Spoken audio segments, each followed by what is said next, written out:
Hello, everyone, and thank you for welcoming me back.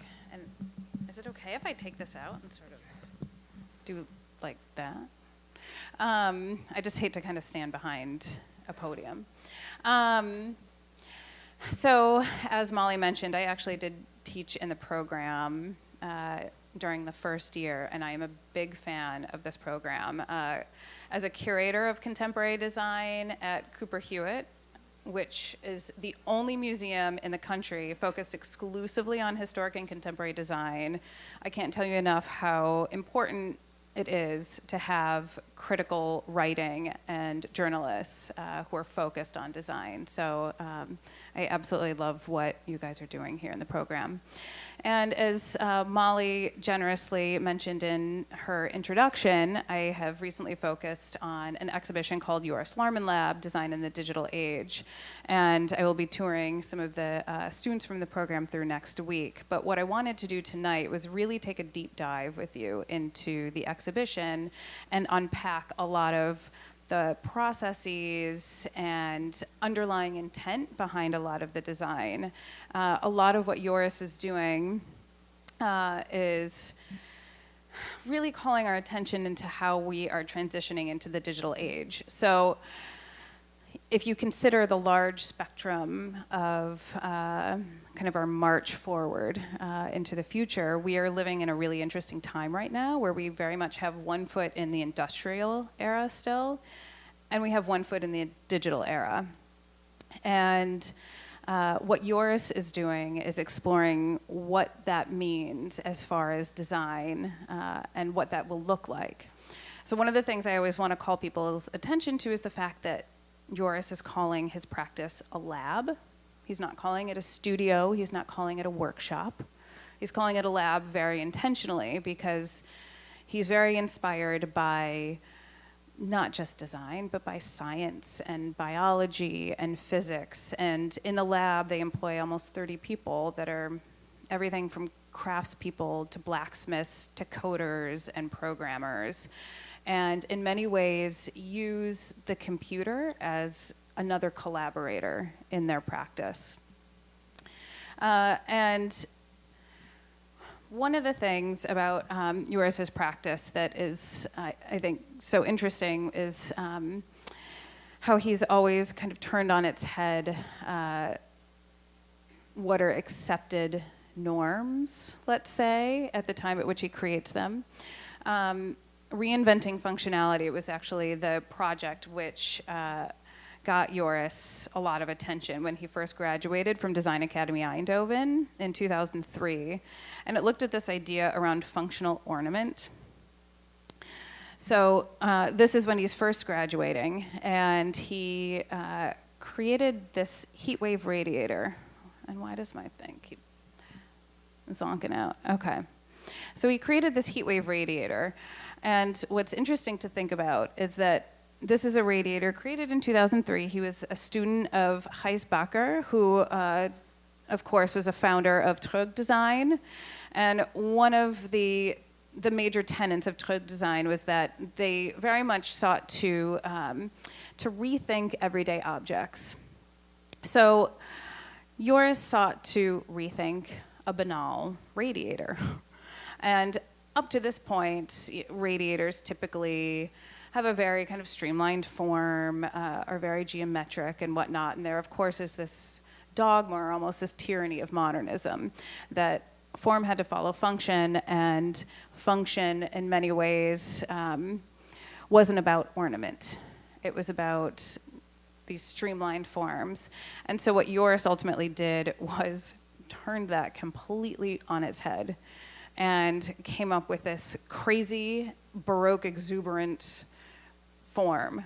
And the ornament itself is actually functional, because with any radiator, the more space and square footage that you have to disperse heat, the more functional it is. And so having all of these little kind of tiny vegetal forms within this radiator, it actually is a more functional object. And so at the time in 2003, this got a lot of people's attention. And this is actually one of the only pieces of Joris's that is in industrial mass production by Yaga, which is a European radiator manufacturing company. So you can buy this. It comes in these different module units, as you can see here. So, and again, it's a functional radiator. You can see how the piping and whatnot kind of works behind it. But all of this sort of introduced him, if you will, to the world stage. And what came next was, I think, very surprising to a lot of people, and that was his bone furniture series. And in this series, he was exploring this idea around generating form in the digital era. So in 2004, he saw a documentary about this really eccentric German scientist named Klaus Mettec. He has these circular glasses, these weird bangs. And Klaus was incredibly inspired by nature, and nature as the ultimate form giver. And Klaus was studying how natural growth processes, it's actually called soft kill optimization. And so basically what that means is the way that bones grow, the way that trees grow, is this process where an organism needs more strength, there is more mass. And so where it doesn't need more strength, then it sort of carves out and has much less mass. And so ultimately, nature is an incredibly efficient form giver. So Klaus was studying this, and ultimately he developed it into a computer algorithm that was used, of course, by the auto industry in Germany. And so here you see a chicken bone on your left, and on the right, Opel, who is an auto manufacturing company, and they were looking to optimize the form of all sorts of different car parts, because of course, within cars, you want to have them be as lightweight as possible. And so what you'll see is this engine mount that starts out, its form starts out as it was produced in the industrial process, and then you see how it becomes optimized through the computer algorithm. It sort of carves away material that ultimately isn't needed for its function. And Joris was particularly moved by this because ultimately what it started out as was this kind of almost, very geometric looking form. And this much more elegant, refined, attenuated form was actually the most functional form for this particular part. So then Joris thought, well, could we apply this to a chair? What type of a chair would nature design?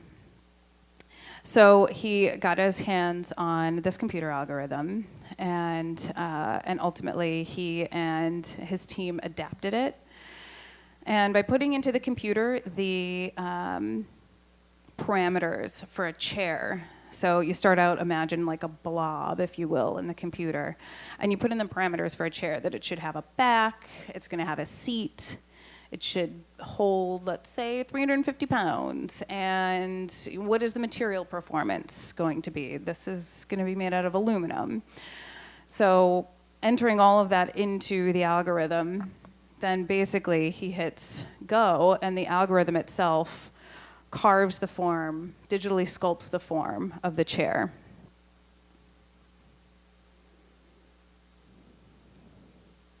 And so then that becomes the form of a chair that nature would design out in the world. So this chair, of course, exists in the computer. Then it's wrestling this immaterial form into existence. And this is really where craft comes in to Joris's practice. He went around to, just endless numbers of fabricators to try and figure out how in the world to wrestle this thing into existence. Ultimately, he wanted it to be a chair made of aluminum. Aluminum is difficult to cast in multiple pieces because inevitably there may be seams and bubbles. So we wanted to do a single cast process. But if something that is just this crazy, intricate design was incredibly difficult to do, so we finally found someone in France. And ultimately what they did was 3D printed the mold parts.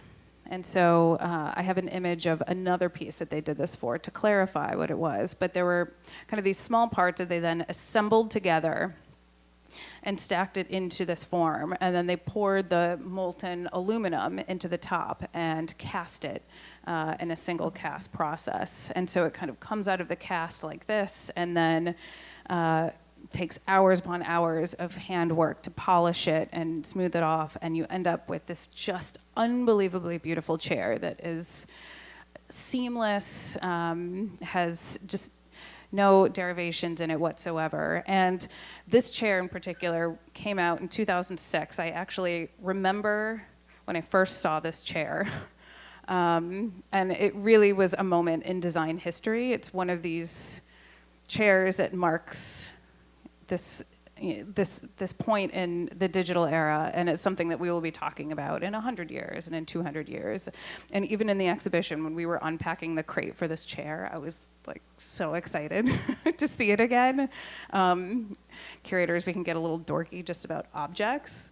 But it really is a beautiful object, and in so many ways, because ultimately it was created not just in a way that was inspired by design, but was actually created from the principles of design, of nature. And so that was really this shift, was that for the very first time we were designing with nature's principles. And what was also incredible about it was the use of ultimately AI, artificial intelligence, with this, because he was able just to hit go and let the algorithm do the rest of the work in generating the form itself. But one thing that's very important to note is how critical craft and workmanship is in ultimately rendering this form. And that's something that we'll see throughout his work. So I want to just kind of drop that little seed, and we'll pay attention to that. So the Bone Furniture series started out with this low lounge chair. He then also created a chaise longue.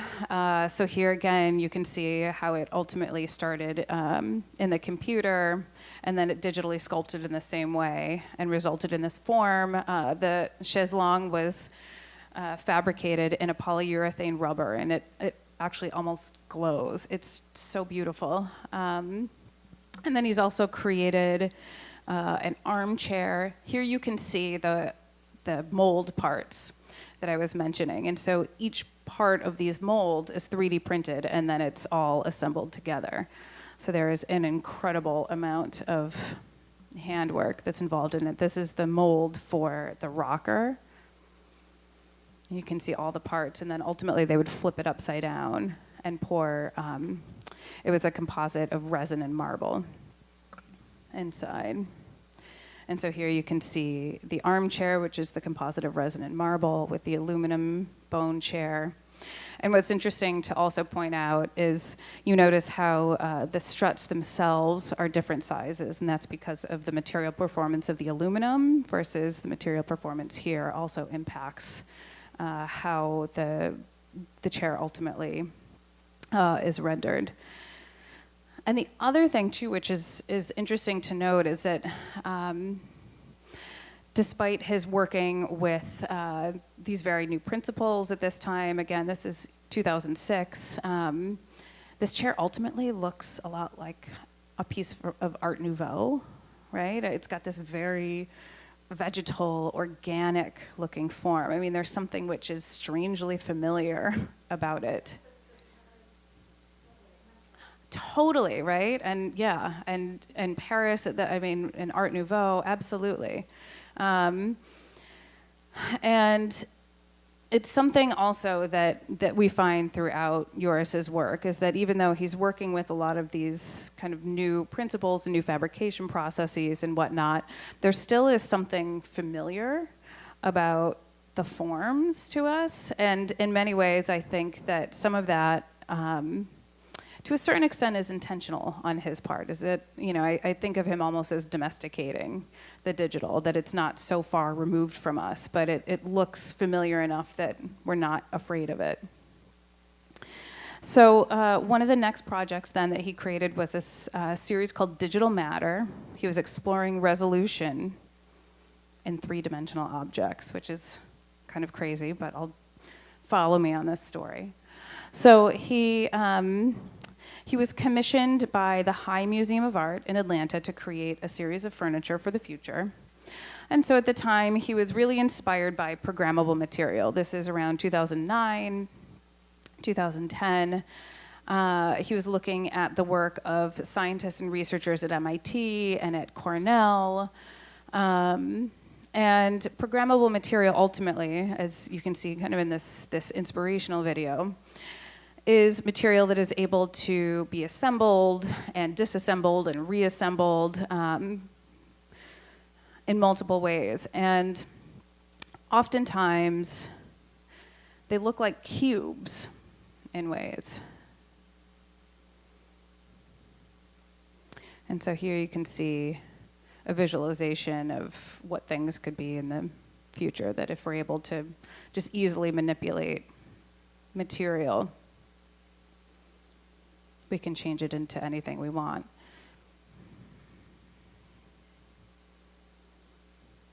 And so he was inspired by this idea of programmable material and thinking around kind of these cubes and building blocks, if you will.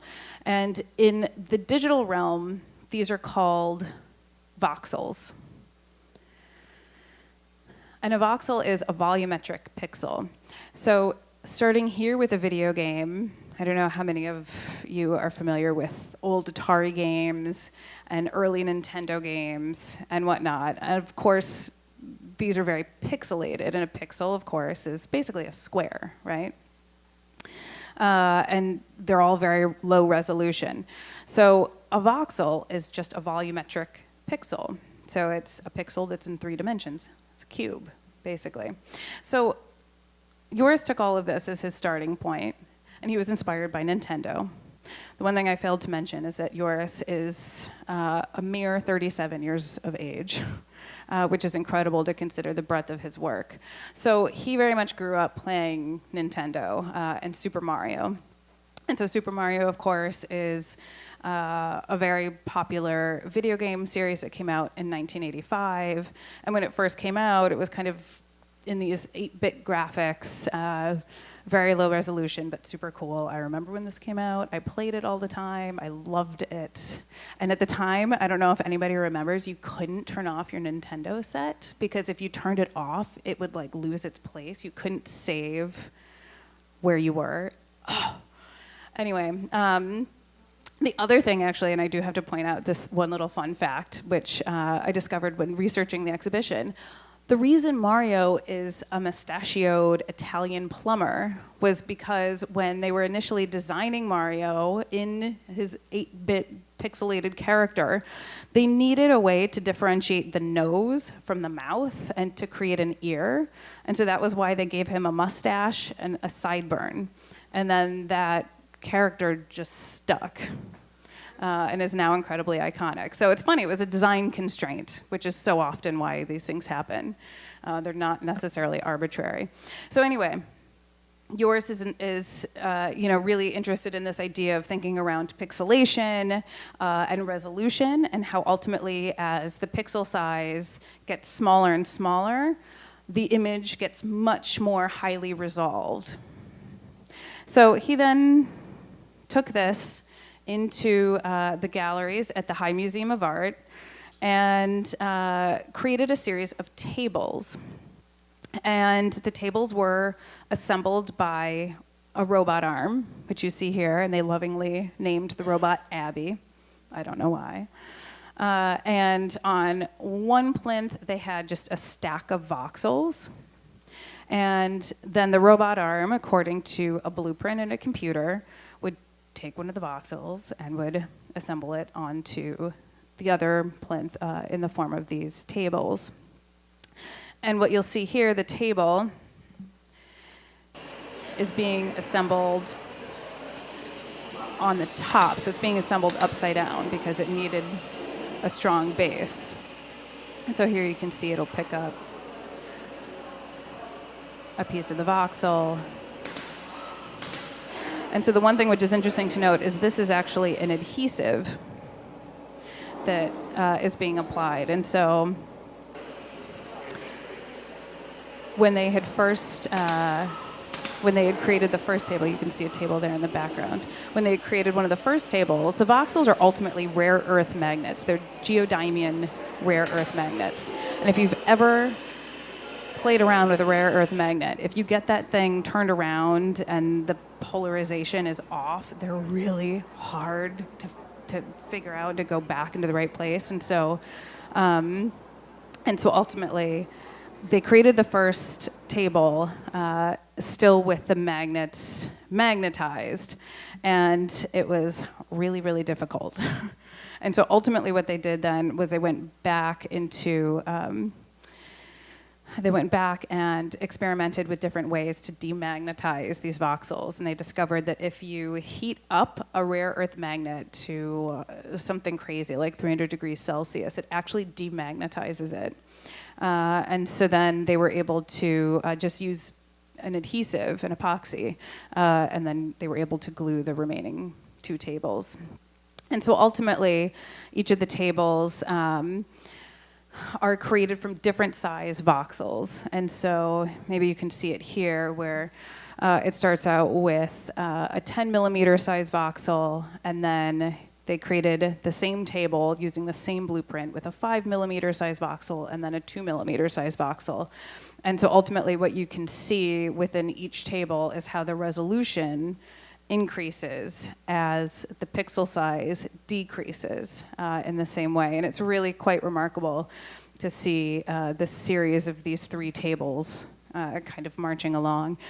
And again, when we're talking about these traditional forms that are somewhat familiar, the one thing Joris loves is ornament. He is engaging with a very Baroque style of table. But then, and it's probably easier to see this once you're in the galleries, but you can see he then has ornamented it with different Nintendo characters. And so there's the duck from Duck Hunt, there's the Super Mario clouds and flowers. There are from Nintendo, and I don't remember what these were called, but they were like the like firebomb flowers. It would like shoot out the like fire bombs or whatever. Anyway, so it's funny. It's a bit cheeky, but really interesting. So moving ahead in his practice, another series that he created is microstructures, and with this series, he's looking at cellular building in furniture. And when I say cellular building in furniture, he's really starting again in the computer with cellular building blocks. And when I'm, with building blocks, think of like honeycomb, for instance, has hexagonal building blocks. And so for this, he used a series of different types of structures and building blocks. In this particular case, he's juxtaposing two different chairs. One is created using what he calls kind of this long cell growth, another using this more gridded pattern. And in all of the chairs in the series, it again is optimized such that where the chair needs to bear more strength, needs to bear more weight, the form itself fills in and becomes more rigid, and where it needs to bear less mass, then it becomes a more open and porous form. So again, you're ultimately using the most optimized amount of material to create these chairs. And so then this is called the aluminum chair, and each of these chairs was started in the computer and ultimately was 3D printed. And what this rendering is showing is how it was 3D printed in a lot of different pieces. So the one thing which is limiting about 3D printing is that you're limited to the size of the printer bed. So here we'll see, this is a direct metal laser sinter. And I mean, you know, the thing is like that big.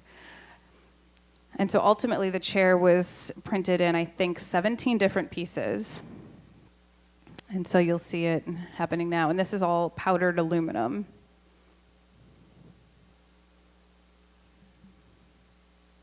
And basically what happens within the 3D printing process is there's a laser that goes over each layer of the powdered aluminum and sinters, or kind of, you know, heats it up and binds them together to ultimately build additively a structure in 3 dimensions. So there you can see one piece of the chair. And they have to knock out all of the powdered aluminum. A lot of handwork. And that's just for the 3D print here. I mean, then, of course, once you've got these 17 pieces, he has a blacksmith back at the lab who welds it all together, polishes it, and finishes the piece. And so the one thing which is interesting is that while Joris is very much exploring the potential aesthetic that can exist in the digital era, humans in the hand are still so important in that process. You know, so there are times when I say that, you know, for all of the anxiety around automation, the one thing that at least Joris is proposing is that we're still incredibly important to creating this work. So then ultimately, you see the finished chair here. He's created another one. Oh, this is just a detail, so you can start to see how it's filled in, the form is filled in different places and more porous and open in others. It's really beautiful. There's another chair which was called the adaptation chair. This was the one that featured long cell growth, and so it started at the legs and then ultimately kind of came and wove together into this almost lacy-like pattern. And then this piece started out, it was 3D printed in, I believe, PLA, which is like just a plastic, and then each of the pieces were soldered together, and then the whole thing was electroplated in copper. And so here you can see the detail within this piece. And then again, more process. And I like showing a lot of these process videos. And actually, if you come to the museum and see the exhibition, of course, you'll see a lot of chairs and beautiful objects on platforms and on plinths. But I really think that a big part of the story also exists in the videos themselves, which are illuminating all of this process. And so here you can see the seat itself for the adaptation chair coming out of the printer. And then they have to blow off the rest of the powdered PLA.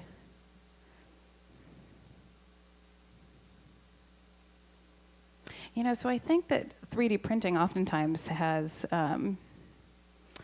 people have these ideas that it's this very quick process, and it still isn't. Perhaps it will be at some point when we continue marching forward into the digital era. But for right now, we're still figuring it out, and that's the one thing which, you know, Joris and his practice again are doing, is really thinking around the aesthetics and the visuals of what these potential chairs and furniture and objects in our lives will look like. So you can see here how it starts out as just a print that's all been soldered together, and then ultimately they will drill into the legs of it to attach it to a support, and they'll electrify it and put it into a tub where they will add copper to. Mm-hmm. Yeah, on top of the plastic. And so basically what ends up happening, and so you can see kind of the electricity that will run into the chair. And so by using the electricity, what it does is it activates the electrons in the copper, and then all of them will form and adhere together around one another. And it's an incredible process. It's actually an old process. I mean, they've been really doing electroforming, hundreds of years.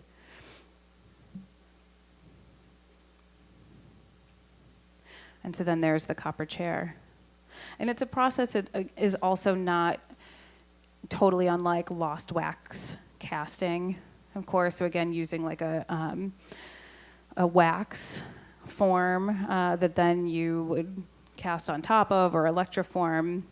But usually with lost wax casting, the wax is then melted out of the form, and so then the form is hollow. In this case, the PLA actually still exists within the chair, but it's actually still quite a lightweight chair.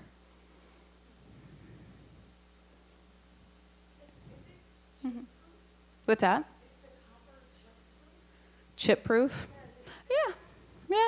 Yeah, it is chip-proof. I mean, I'm sure if you tested that theory. But for the most part, yeah, I mean, these are objects that are intended to be lived with if you have a lot of money. And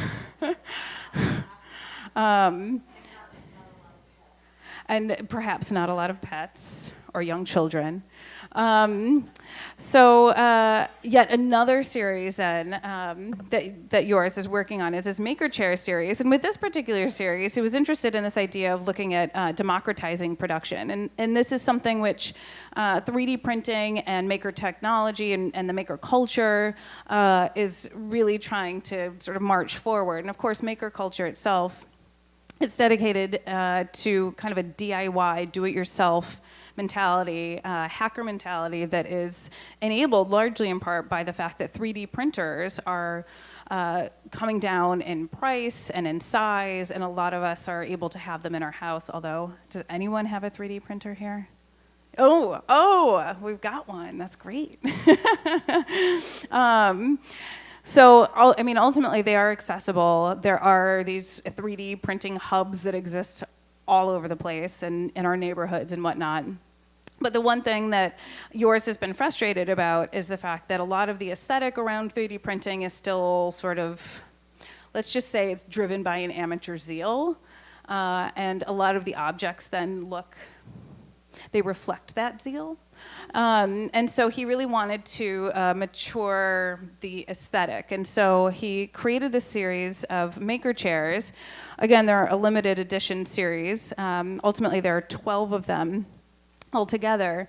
And each of the chairs, they all share the same form, but they're all created from different materials in different patterns using different types of computer fabrication techniques.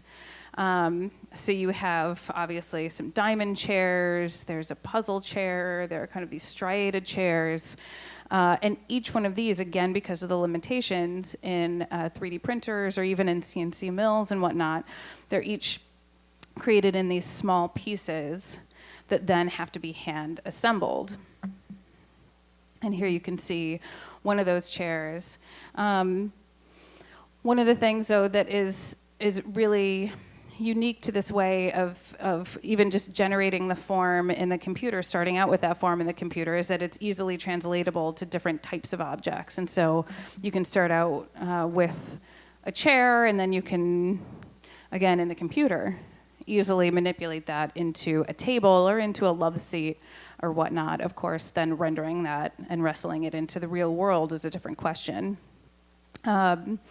But one of the things ultimately that Joris did, true to this maker spirit of the series, is he took the template for this particular chair. This is a puzzle chair that was 3D printed, and he adapted the design of it to create this chair. And then he has made this chair open source. He's released his blueprint online for free, so anyone can go on to the website for this. He calls it Bits and Parts. So you can go on to bitsandparts.org. You can download the blueprint for this chair. You can do whatever you want to with it. If you have your own 3D printer, you can print it off basically for the cost of the material. Bitsandparts.org also connects you to a 3D hub. So I tried this out because I was very curious. So you type in your zip code, and it'll locate, of course, 3D printing hubs in your neighborhood, and they'll come back at you with a quote instantaneously. And so I could print out this chair for anywhere between a few $100 to a few $1,000. And so each of these pieces are 3D printed, and then these are just wood dowels for the legs. And of course, there's a video showing the chair being printed. And so again, piece by piece. And what's really cool about this project is that a lot of different printing hubs and groups came together and do this as projects. Different people would put their name on each of the pieces. We actually had a program at the museum where we had worked with Shapeways to 3D print out the pieces, and then collectively we assembled a couple chairs. And so it's like a three-dimensional puzzle, basically.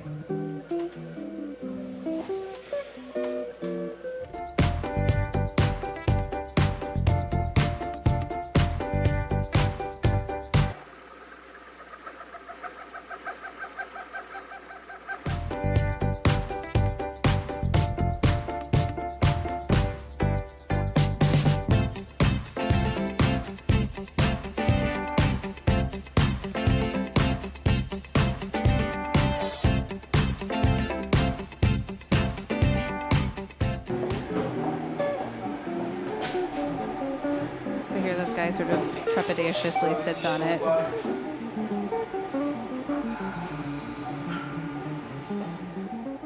All right. So they've released the adult-sized chair. They've released a kid-size version for kids. So it's a really fun project, and I think in many ways is evocative of Joris's desire for his future practice and ultimately for these types of digital fabrication techniques and technologies. I mean, one of the things which is interesting about open sourcing a design like this is in many ways it's turning on its head again, like what he did in his very first project. It's turning on its head this idea of the designer as author. Because then ultimately, who has authorship of this if anybody can go in and do anything with it? In many ways, the user is also the maker, and the maker is the user. So he's kind of twisting some of the notions, and perhaps it's a future direction that we will continue to march forward in. I think of it in many ways almost like a cook or someone who puts out recipes online. That you put out a recipe online, and then people just do whatever they want to with it, and they're like, add a bit more cinnamon, whatever they want. So in this way, it's somewhat similar. I mean, here, even with the kids' chair, whoever had created this added in these shorter legs for this chair. So it's interesting. And then all of this led to MX3D, which is really Joris's current passion and work. And MX3D came from the frustration that existed from 3D printing. And it's because of the limitation in size of those printer beds that ultimately, to create all these types of objects, you have to print them in piece after piece and still, put them all together. A number of designers are frustrated by this, and oftentimes you will see designers today building bigger and bigger 3D printers, if you will, to have a bigger printer bed. And there are some 3D printers that are almost as big as a room.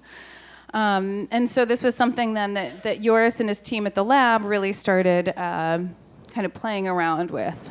And so I think of this as printing in midair. And so ultimately they started with resin, and they put an extruder on a robot arm. and they just started playing around. And so they completely, pardon the pun, thought outside of the box and just didn't even work with the box anymore. And what they started discovering was that they could actually like print off the wall. And they could print these compound curves.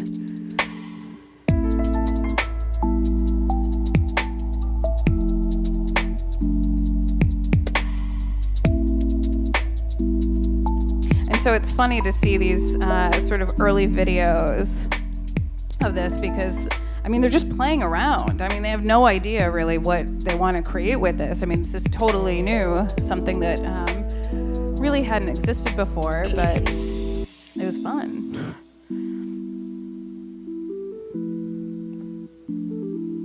Yeah, so then they went down to the floor and they were like, oh my God, we can just print basically in 3 dimensions. I mean, talk about like no longer even X, Y, I mean, totally into Z.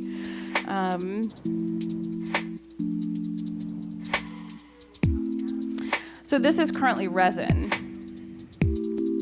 And so their initial experiments were with resin. And then after the resin,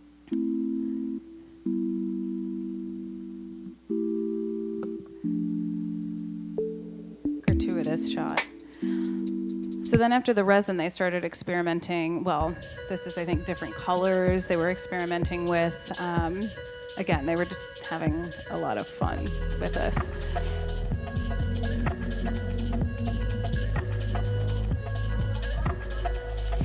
This is an existing industrial robot arm. Yeah, that they then, exactly, have hacked. And from what I understand, I mean, they're using some existing software. They're also developing some of their own parametric modeling software to control some of this. And here you can see, again, kind of how they're looking at color gradients within the resin.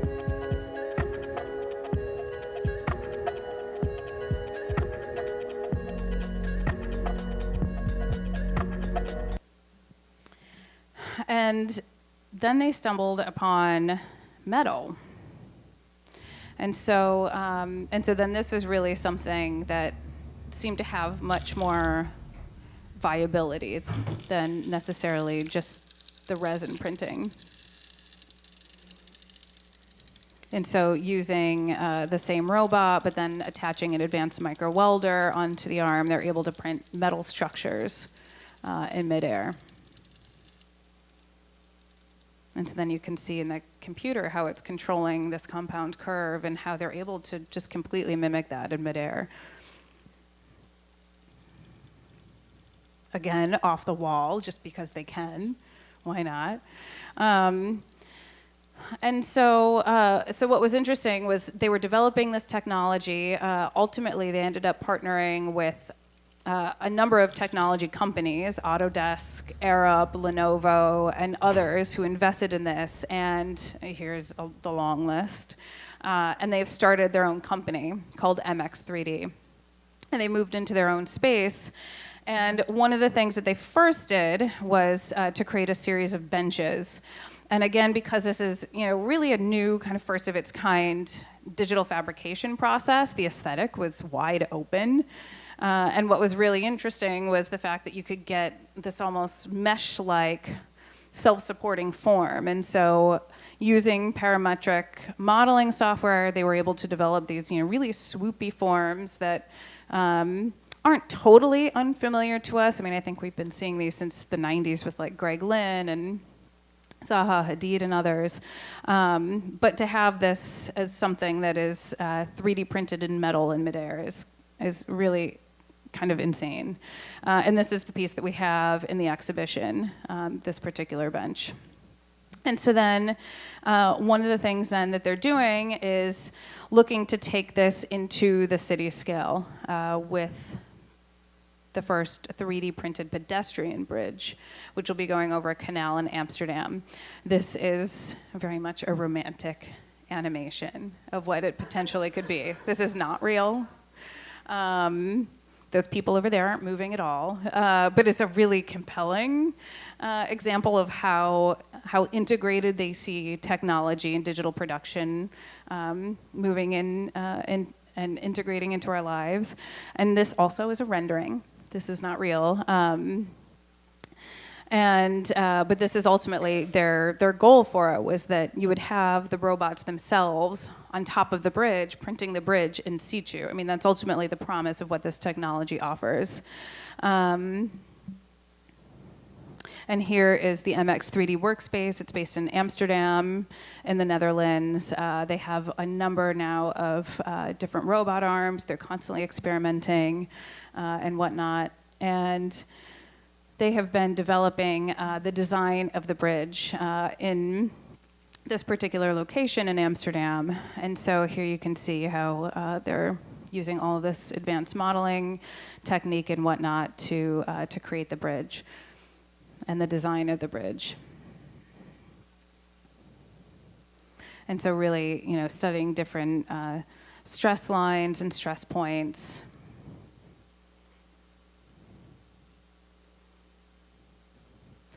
And ultimately there are these just curves, and his work will always have that in. So it's interesting to think about this bridge being 3D printed in metal, having these swoopy lines kind of existing in contrast to the historic facades and buildings in Amsterdam. And one of the things that ended up happening was when they went to the city of Amsterdam to get the permits to build the bridge in situ, ultimately because the canal walls are so incredibly old and it was uncertain what the load and bearing would be on those walls, they didn't want to compromise it, and so they didn't give them the permits to print the bridge in situ with the robots. So they're printing the bridge in the lab, the MX3D workshop, and then that bridge will be installed over the canal next year. And so then you can see just some more renderings of what that looks like. Again, looking at the stress lines, and then that's the final form of the bridge.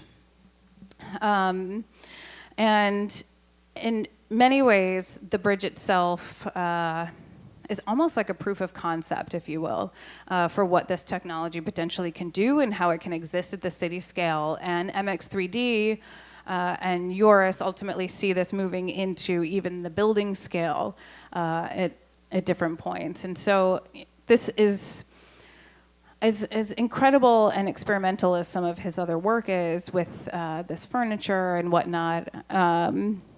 This is really something that he's dedicating himself to a lot as far as pushing this technology forward and into the future and letting it be something that we see much more readily.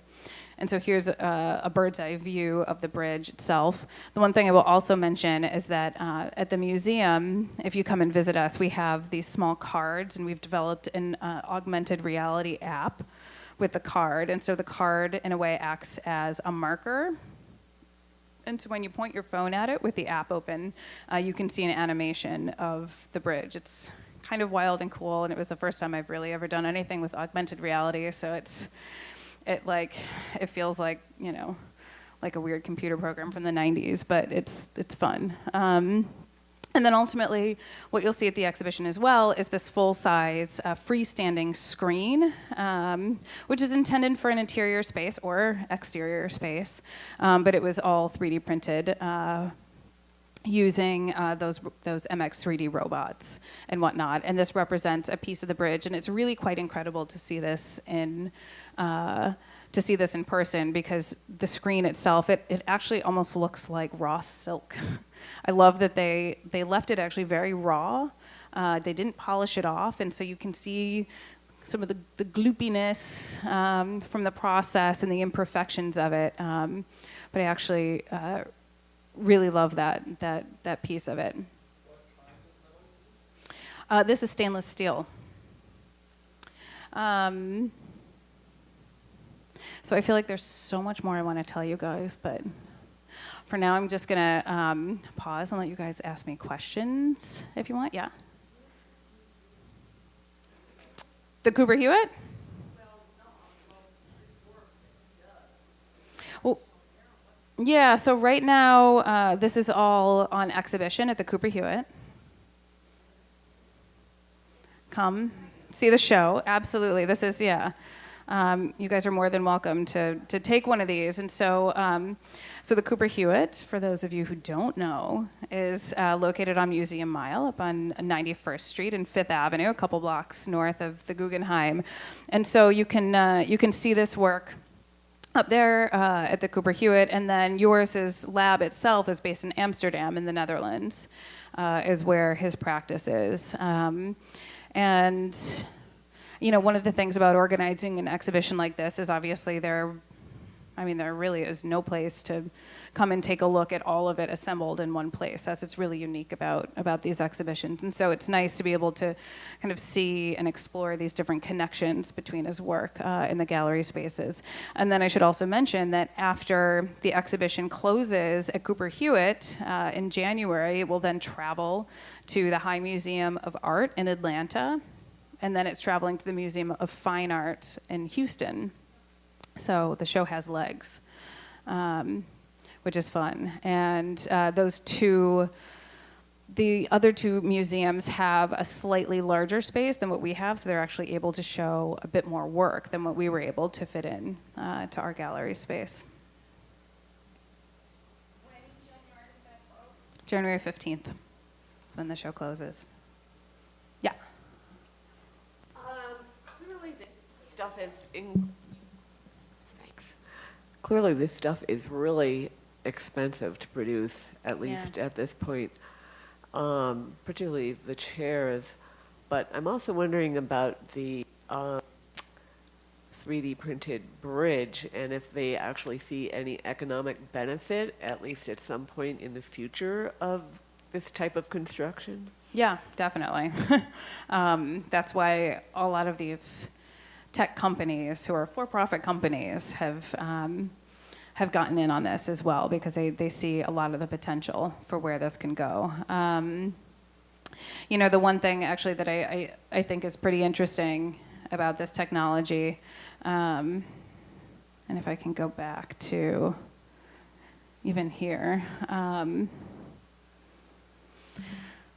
looking at these robot arms that are kind of climbed on top of the structure, right, and are building it from on top of it.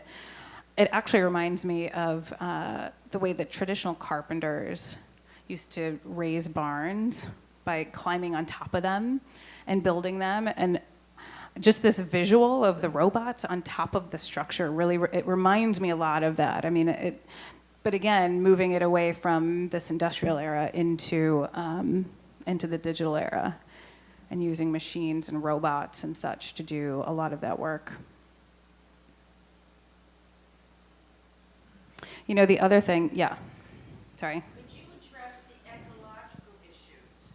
I have seen the exhibit and watched the videos, and I saw an extraordinary amount of waste in the wood put together on those puzzle pieces, and the poisonous glue that they use, and the resin, which is absolutely toxic and non-recyclable.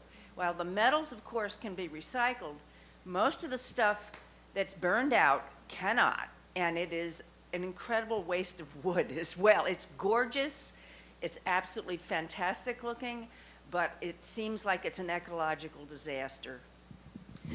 Yeah, you know, and I think the thing which is definitely right on about that is, I mean, sadly, that exists all over the place. Joris, for one, says he's not necessarily seeking to address that specifically in his work, although, you know, there can certainly be the argument made that in creating these pieces that are as extraordinary as they are, you certainly are not going to dispose of them. I mean, these are pieces that you will pass down for generations. And there is a very limited number of any of these furniture pieces that are created. But ultimately, you know, you're totally right. It's like, I mean, there's just this bigger issue in general of, I mean, how we continue to create things. And one of the exhibitions that I'm working on right now, as Molly mentioned, is an exhibition in contemporary design looking at nature. And sometimes design intention can be to just do nothing. You know, that maybe we don't need to create more stuff, but we love stuff. Yeah, so it's a good question, and there are material scientists who are looking into it and all of that. But yeah, I mean, this isn't necessarily seeking to solve any of those issues, for better or for worse. Yeah. Thank you for your talk. When you were talking about the maker chairs, it really struck me that this mode of democratizing production sort of reminded me of Enzo Mari's DIY chair, and I was wondering if you could talk about if there were any like references to that, or if he was at all inspired by it. Well, you know, it's interesting actually. He never specifically spoke about Enzo Mari, but he would talk about how, you know, even at kind of in the heyday of industrial production, and even, you know, in the late 19th century, early 20th century, that a lot of manufacturers would release the plans of their furniture and would allow other carpenters and other workshops and whatnot to make those. And so he saw that in a certain way of a continuation of that practice, again, looking at it through a more digital lens, through that digital fabrication. But it is something which he very much is aware of, which is interesting. Yeah. Hi, so I'm a student, so I'll probably get to hear more about this on Wednesday, but I'm just interested from a curating perspective. How do you approach something like this, someone with such a large body of work, and each piece seems to be so amazing? How do you incorporate that? Yeah. It's a good question, because the one thing I'll say is curatorially usually almost start with a wide net, if you will, and you really look at everything and start to hone down what the narrative is that you are seeking to drive in an exhibition. And in many ways, I'm a big believer in not crowding out that narrative, in allowing space for that narrative to be told, and trusting that visitors will engage with the content enough to get to what that narrative is. Sometimes that happens, sometimes it doesn't, but you know, to a certain extent, with any exhibition, there's always so much that you can show, but sometimes I feel like that just muddies it all down and confuses the message a bit more. So just like in writing, actually, editing is a very rigorous and very critical part of the curatorial process. I saw another question back here. Yeah.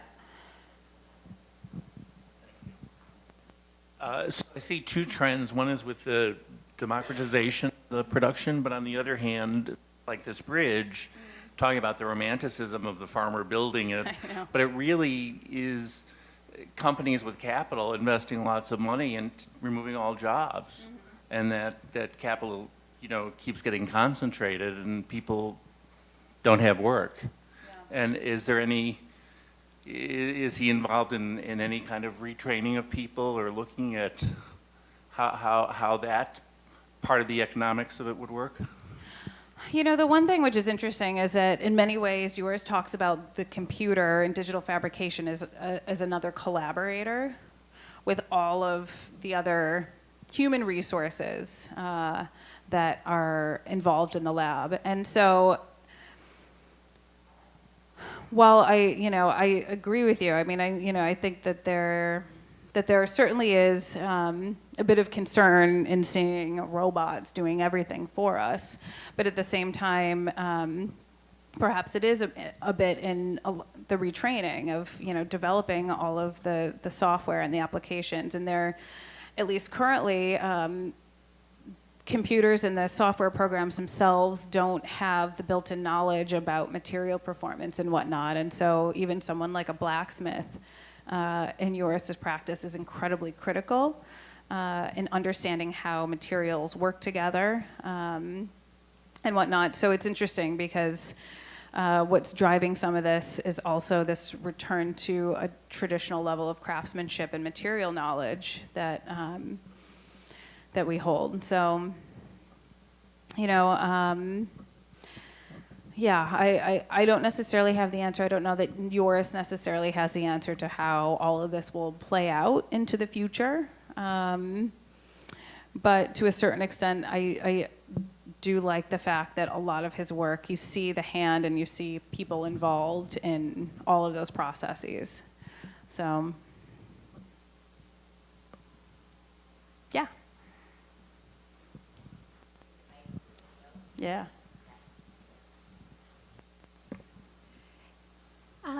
With all this new technology and design, can you speak a little bit about the learning curve you have as a curator and learning how to decipher all this technology and then explain it to the public?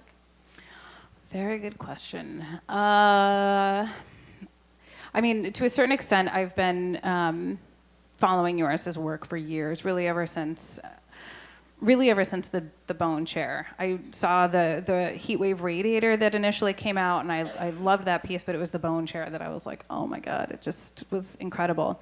And in many ways, I think of particularly curating contemporary design as almost witnessing, we're witnesses to the present moment, but we're also mediators to the past. So we're able to kind of connect and bridge both present and past. And, being kind of a witness to the present, it's really just about just taking in as much information as possible. And, I think an inherent curiosity and willingness to go into areas where, I'm completely ignorant and know nothing about, in a weird way serves me well in this job, which is great because I don't know that it would in other jobs. And so, just going out and trying to learn as much as I can about things that I'm curious about, and visiting studios and watching weird YouTube videos and whatnot.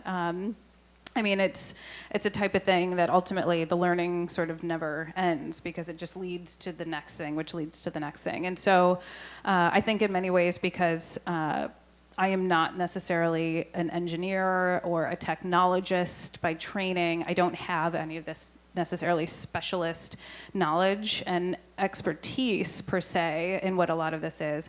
I think that then enables me to translate it in a way that's more accessible to a general audience than I find sometimes when I'm talking to people who work in this very specifically.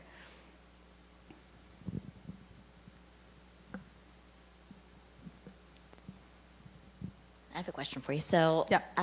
You were talking about just the profound impact of the radiator and the idea that ornament all of a sudden can become functional, and how that turns the tenets of modernism on their head in some ways, or even thinking about industrial design, like Dieter Rams' principles of good design, it sort of calls into question. So, as a historian and an interpreter of the present, also, can you just talk more about that side of Joris's impact on his peers and next generation? Yeah, definitely. I mean, it's interesting because, as far as his impact to a certain extent, I mean, he's still, at 37, is still quite young for what he's doing. I mean, granted, he has a huge body of work, but I think one of the things that, whether, he's doing or just this moment that we're finding ourselves in, where things are changing and a lot of what we once thought is being turned on its head around ornament and function, I think a lot of that existed in the 20th century because it was driven by the requirements of mass production and industry itself, of course. When you look at industrial production, oftentimes you end up having to create these molds from which to then generate these objects. And molds are incredibly expensive, for instance, to fabricate and to make. And so ultimately the economies of industrial production are such that in order to amortize the cost of that mold, you then need to stamp out identical copy after identical copy after identical copy. And so that's why you then get this identicality that exists within industrial production. And so ultimately, with the digital era and digital production, it completely blows apart those economies of scale from industrial production. And so ultimately you don't need these molds, and you no longer have a mass production, you have mass customization. And so with any of these computer scripts and whatnot that Joris, as well as a number of other designers, are writing, you can customize it in any way you want to. And so, you know, I think that that's actually something which is really interesting, that he's kind of, you know, pushing it at the edges a little bit, you know, just seeing where we're comfortable going. Anybody else? Any other questions? So for him, it sounds like no limit in terms of scale, in terms of what his ambitions might be. Yes, that's very true. Yeah. I mean, to a certain extent, I think he is most comfortable kind of at the edges, you know, and kind of thinking, you know, 3 to 5 years out a little bit at what that is. And up to this point, he certainly has had a successful practice, driven in large part by these sort of design art objects, which have funded his practice and enabled him to experiment and to push forward in these incredible ways. But then ultimately looking at MX3D and some of his interests in open sourcing and democratizing not just design, but the production itself of it, I think is really a lot of where he's going. Mm-hmm.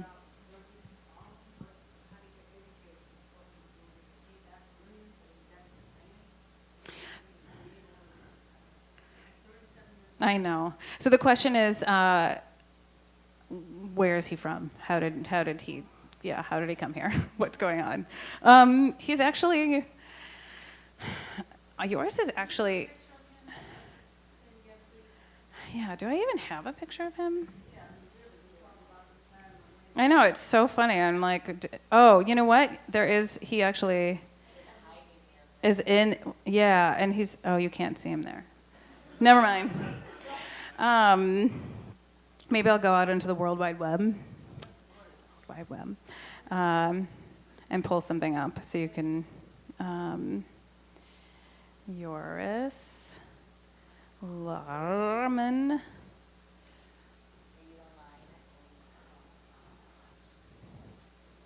Oh, I'm not online. Anyway, yeah, let me see if I can just, yeah, there was like a picture of him hiding back here somewhere. Does he have an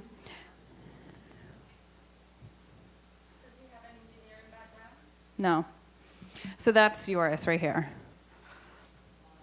And then this is Tim. This is one of the earliest employees who had joined the lab, and Tim is brilliant and really behind a lot of the technology. And so Joris is actually pretty humble and doesn't claim anything in particular about his background or growing up. He grew up in a rural area of the Netherlands, and he talks about just always being a daydreamer, and he liked to draw things. And so then ultimately went to Design Academy Eindhoven and was there in many ways, I think of it as kind of almost this golden time in the early 2000s. Again, Gijs Bakker had been teaching there. Lee Idlecourt was the director of the program. There were a lot of really influential designers who came out of the school at that point in time, like Martin Boss, Joris, of course, Vicky Sommers, Christian Mendeertsma, a number of other contemporaries that he was studying with at the time. And, you know, I really think that that one of Joris's talents is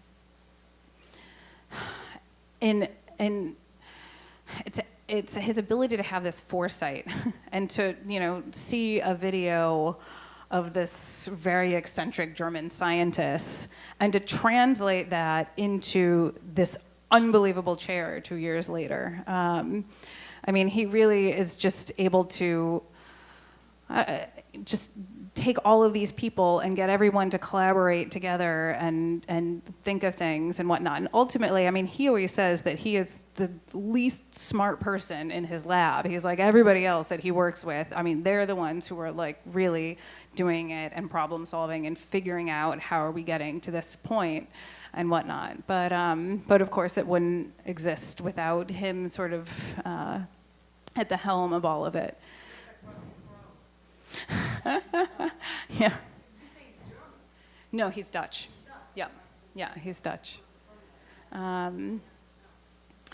Yeah, so it's, yeah, really has a way of making you feel like you're not doing anything with your life when a 37-year-old is doing all this stuff. And he has 3 young children. Oh, I know, God bless him, right?